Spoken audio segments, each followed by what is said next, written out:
Gunshots, smoke, horses, and men in uniform. This is all happening in Waterloo, in present-day Belgium in 2015 for the largest ever reenactment of the battle that sealed Napoleon's fate. Right here, exactly 200 years ago. On June 18, 1815, the reign of the French Emperor Napoleon concluded with his defeat to the armies of the 7th Coalition, which consisted of mostly British and Prussian soldiers. The battle ended the centuries-old Anglo-French wars for control over Europe and marked the end of the French domination over the continent.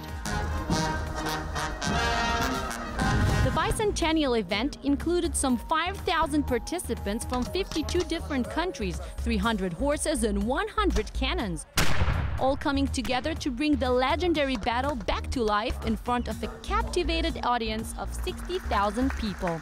But before the show, a more formal commemoration. Waterloo. Waterloo, the madness and the greatness, the horror and the genius, the tragedy and then hope. L'espoir.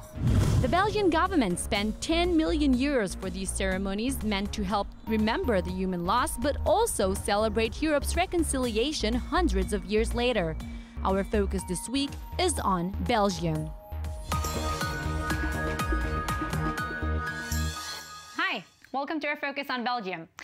The Battle of Waterloo was a turning point in European history, and as we know, history tends to repeat itself, and we're about to join it now. But not for real and without casualties, hopefully, but with a reenactment of the Battle of Wavre, the fourth and final battle that took place on June 1815. And we all know what happened there, but for our first guest for today, this is all happening now. Mr. Ron van Dijk, the Belgian in charge of logistics for both camps of reenactors. Hello, Ron. How are you? Yes, hello. So I'm glad to see that you survived the first battles. I wanted to ask you, whose side are you fighting for? I'm fighting on the Allied side, so we are the winners of the Battle of Waterloo, but here in Wavre it's not decided yet. So what do you guys do in order to make this reenactment as accurate as possible? Of course, the uniforms are very authentic. We read a lot of books and we see a lot of old manuals about the uniforms. We create ourselves. The uniform I'm wearing, I worked 2 years on it. Oh, wow. So that's one thing.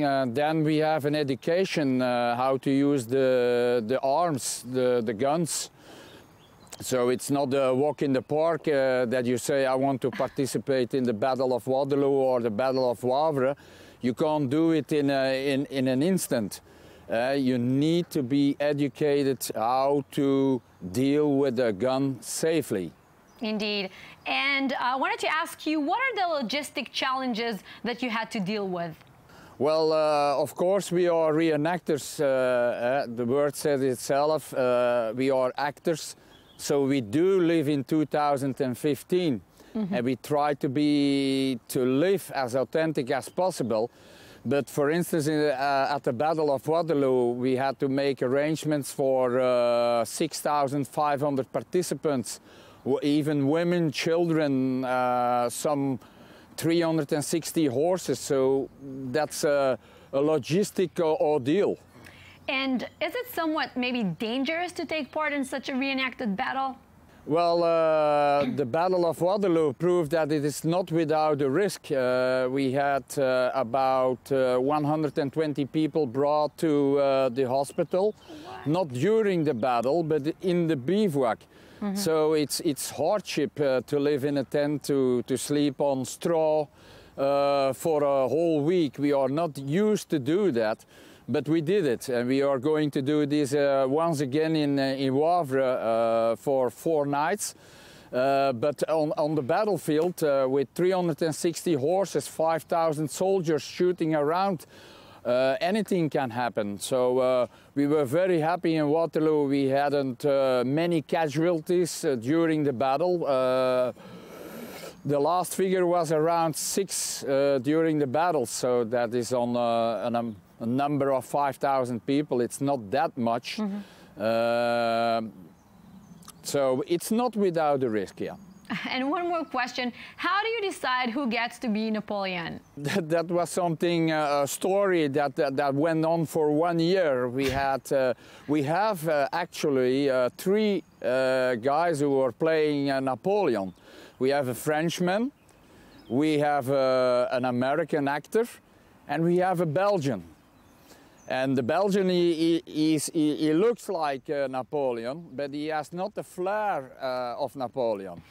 Then we have the American actor, but he speaks with an American accent. So of course we took the Frenchman. He was French.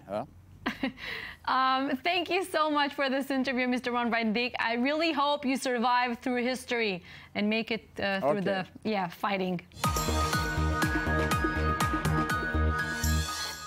Belgium has gradually become the sum of 2 different communities and democracies that are growing further and further apart. Flemings and French speakers are increasingly living with 2 separate public opinions, have their own media, their own language and culture. This is also reflected in the country's politics, and we're about to hear more about this from our next guest, Pieter de Roover, who is a Belgian member of parliament from the NVA, New Flemish Alliance, which is a right-wing Flemish nationalist and conservative political party in Belgium. Hello to you, sir. Hello to you.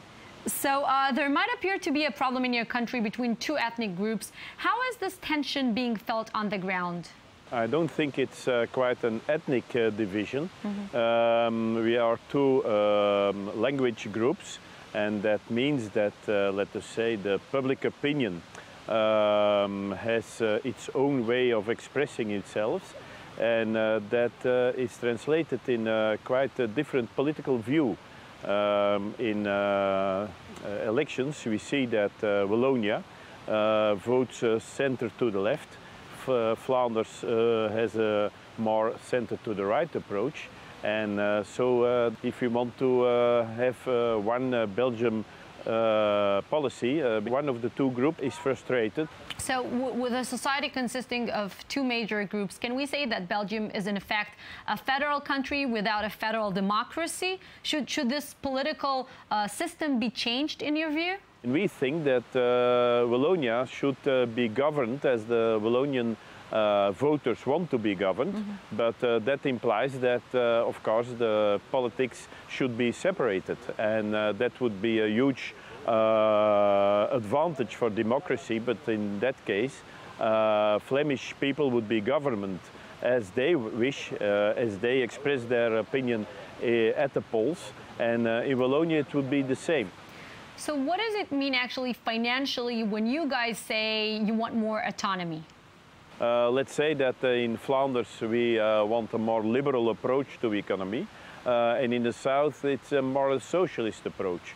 That means that for us, for instance, a labor market should be liberated because the problems we are facing in the north of the country are quite different of the problems that exist in the southern part. And then we think that, for instance, there should be also a financial self-determination. Mr. de Roover, thank you so much for sharing your insights with us. Okay, thank you very much, and bye to all the people watching this show. Bye. And now what else is going on in Belgium? Brussels is building the 2nd largest pedestrian area in Europe. Second to Venice, the central Brussels car-free zone will be 123 acres. Critics of the project say that this could be detrimental to the city's traffic, which is already an issue. The project is beginning after 12 long years of intense debate. The Brussels Criminal Court has decided to prosecute the police officer who had been too slow to relay to authorities information he had received about the weapon used in the Brussels Jewish Museum shooting last year. The hearing is set for September 10 and will be held in camera. According to a recent report, over 300,000 firearms are currently circulating in Belgium without having been declared to authorities. In January 2005, there were over 800,000 arms registered in the country, but in the latest count, 300,000 of them have disappeared. The federal government said it will investigate the matter and open a new registration period for firearms. A driver was killed and a passenger seriously injured when a bus overturned on a Belgian highway with 34 British schoolchildren on board. The school said one of the children, all aged between 11 and 13, was in intensive care receiving treatment for a head injury. The bus, which was carrying also 6 teachers, was traveling to Cologne in Germany when it collided with a bridge near Ostend. A drawing of the Belgian cartoon character Tintin was sold last week in a Brussels auction for over $425,000. The drawing dates from 1938 and shows Tintin exiting a plane and pulling on another character's beard. It had first been published in 1938 as the cover of Le Petit Vingtième, a weekly youth supplement to a Belgian newspaper that ran from 1928 to 1940.